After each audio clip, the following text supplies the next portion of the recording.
राधे राधे। जय जय श्री राधे। श्री हरिवंश राधा वल्लभ लाल की जय हो। सभी संतों हरिभक्तों की जय हो। हमारे ठाकुर जी महाराज की जय हो। जय श्री राधे। हमारे पूज्य गुरुदेव महाराज की जय हो। वृंदावन धाम की जय हो। बांके बिहारी लाल की जय हो। सभी संतों हरिभक्तों की जय हो। जय श्री राधे। बहुत बहुत स्वागत है आपका हमारे चैनल में। हम ठाकुर जी के कृपा पात्र संतों और भक्तों के चरित्रों का श्रवण कर रहे हैं। आइए इसी श्रृंखला को आगे बढ़ाते हुए आज हम बावन बाबा की कथा का चरित्र का श्रवण करते हैं। जय श्री राधे। बहुत ही प्यारा चरित्र है, बहुत बहुत बहुत दिव्य है। आप बहुत ध्यान से सुनिएगा और ज़्यादा से ज़्यादा लोगों तक शेयर कीजिएगा। कहते हैं भगवान के भक्तों के चरित्र या भगवान के भक्तों की कथाएं जब हम सुनते हैं तो भगवान बहुत प्रसन्न होते हैं और आशीर्वाद देते हैं कि हम भक्ति में आगे बढ़ें। अगर आप भी प्रभु से कुछ मांगें तो यही मांगें कि बस भक्ति में जीवन हो, नाम जप हो और मैं आपको हर समय याद रखूं, आपको कभी नहीं भूलूं। बस यही पुकारूं, प्रभु मैं आपका हूं और आप मेरे। और ऐसा पुकारना ही नहीं है, ऐसा मानना भी है कि सिर्फ प्रभु मेरे हैं और मैं प्रभु का। क्योंकि जो सांसारिक रिश्ते हैं वो आज या कल ख़त्म हो ही जाने हैं। आपका शरीर भी जाना है, पर आप शरीर जब जाएगा तो आत्मा कहाँ जाएगी? हमारे भगवान के पास। तो ऐसा कुछ कीजिए कि सीधा निकुंज जाएं और प्रभु की सेवा में लग जाएं। इसलिए नाम जप करते रहिए, प्रभु को पुकारते रहिए। प्रभु आपकी पुकार जल्दी सुनेंगे। जय श्री राधे। तो आइए बावन बाबा के चरित्र का श्रवण करते हैं। काशी से उत्तर चलकर कुछ दूर के पश्चात श्री गंगा जी पश्चिम की ओर बही हैं।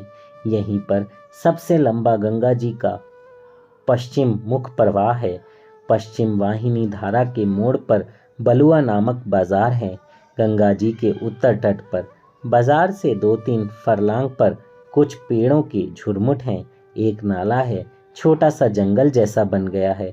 बड़ा सुरम्य स्थान है। यहाँ से लगभग 2 मील पर कैथी नाम का एक गांव है। वहाँ के एक ब्राह्मण कुल के आजन्म ब्रह्मचारी तपस्वी विरक्त महापुरुष ने इस स्थान पर भगवान शंकर का मंदिर बनवाया और कुटी बनाकर भजन करते हुए जीवन व्यतीत किया। श्री ब्रह्मचारी जी महाराज सिद्ध संत थे।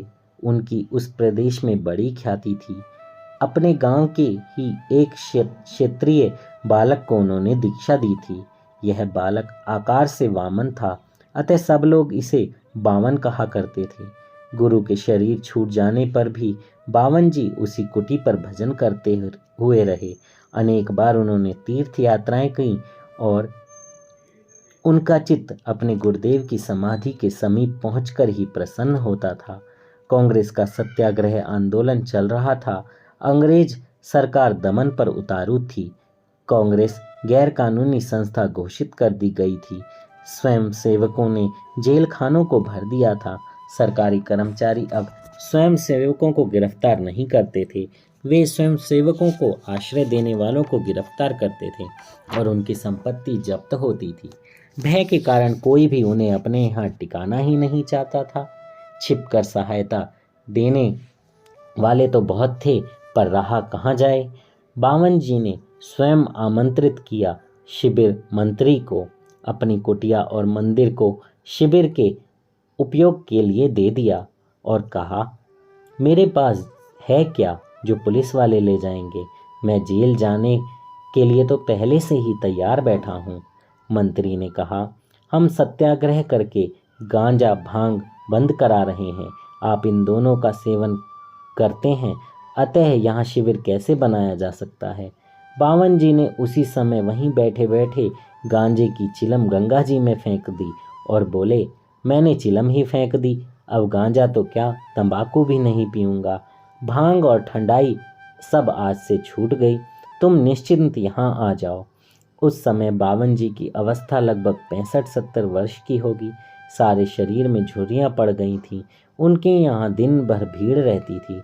गांजे की चिलम ठंडी ही नहीं होती थी।